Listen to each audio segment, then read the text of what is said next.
Jean-Claude Carrière is probably the best known of the six writers in the Storytellers documentary. His working relationship with Luis Buñuel produced 6 film classics, and he went on to write The Unbearable Lightness of Being, Valmont, Cyrano de Bergerac, The Tin Drum, and many other films, over 75 in all.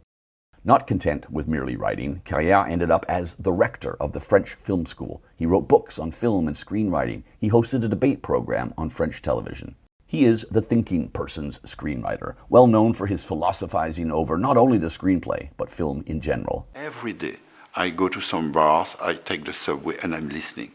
I'm watching, I'm taking notes. I'm drawing sketches of what the reality can give me to nourish me. Well-versed and well-spoken, Carrière is an old hand at interviews and is the source of countless nuggets of wisdom as well as anecdotes. He died in 2021. Suso Cecchi D'Amico is one of the most prolific screenwriters in European film history. She wrote over 100 screenplays since 1947, including The Bicycle Thief, most of Visconti's films, as well as films for Antonioni, Fellini, and the other great Italians. She was 85 years old at the time, totally at ease behind her desk in her Rome apartment. D'Amico speaks softly and warmly about her illustrious life and her inspirations for writing for cinema. One of my mind-blowing takeaways from that interview was learning that the bomb dropped on Hiroshima inadvertently kicked off the entire Italian neorealism movement. The day of Hiroshima, we were discussing this story. I said, well, what are we talking about? And we decided to go to Ponti and say, look, we are not interested in this story. Let us do something alive, something deal with life. But then again, she also tells me, neorealism, that was something that other people called it somewhere else in the world and wrote books about it. We were just a bunch of friends who were broke after the war. We just filmed in the streets and in people's homes and used amateur actors because we had no money to pay anything. And that somehow became the neorealism movement. Suso Cecchi D'Amico died in 2010. Danielle Thompson is one of the most mainstream writers among these 6, and the only one who transitioned into directing.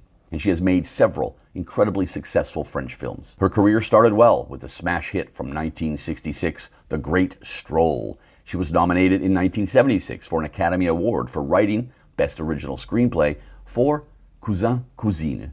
And one of her films was France's entry for Best Foreign Film in 2006. That was Orchestra Seats.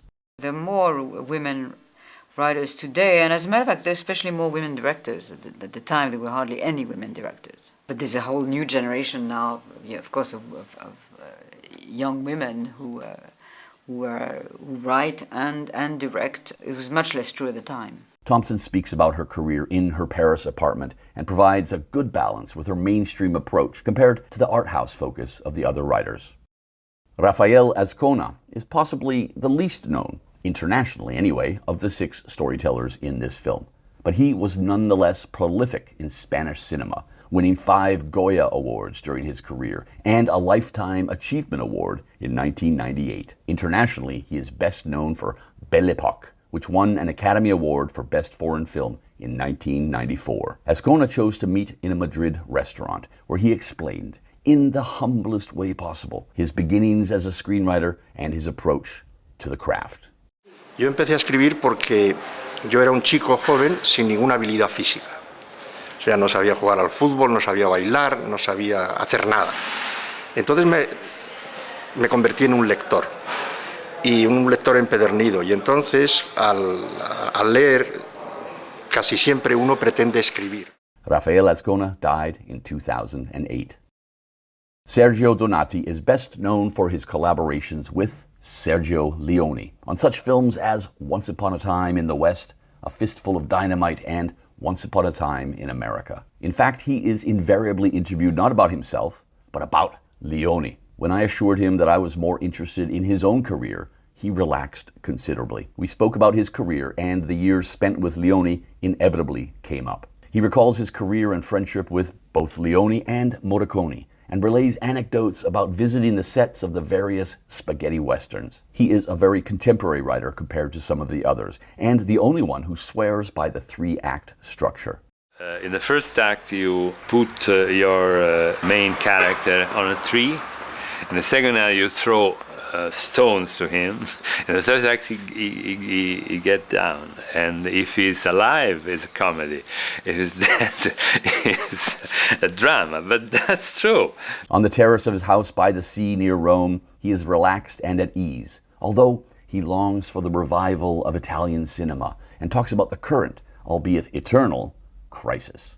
Gerard Brache is best known for his collaboration with Roman Polanski, and he penned such classics as Repulsion, Cul-de-sac, Tess, and Bitter Moon. Brache invited me into his home, not least because he was an agoraphobe and rarely left his minimalistic apartment in Paris. His work was always done at a simple desk, and he speaks animatedly about his work with Polanski and his approach to writing for the screen.